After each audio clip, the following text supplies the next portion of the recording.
مجھے یاد ہے میں شاہ صاحب کے بزرگوں کے عرس پہ گیا تھا اس سال، تو وہاں پہ ایک بابا جی کوئی آئی ہوئے تھے، شاید لندن سے آئے تھے، سفید امامہ انہوں نے باندھا ہوا تھا۔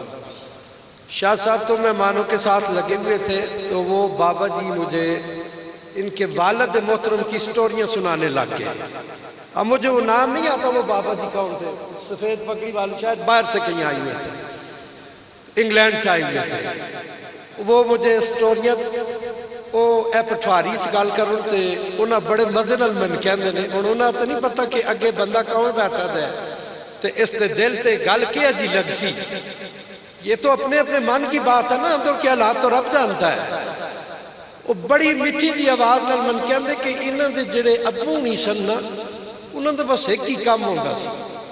میں کہا جی کہ ہر ویلے بیٹھ کے قرآن پڑھتے رہتے سے۔ ان کے والد صاحب کا مجھے بتایا۔ اب اس بابے کو تو نہیں پتا کہ میں کتنی بڑی بات کر رہا ہوں۔ ہر وقت بیٹھ کے قرآن پڑھ رہے رہتے تو خدا کے بندو کیا سمجھتے ہیں آپ جو ہر وقت بیٹھ کے قرآن پڑھتا ہے، اس کی شان کیا ہے؟ اس کی شان یہ ہے کہ عرش کے فرشتے، حدیث کے اندر آتا ہے، جانک جانک کیسے اس کو دیکھتے ہیں۔ اونچی آنکھوں سبحان اللہ۔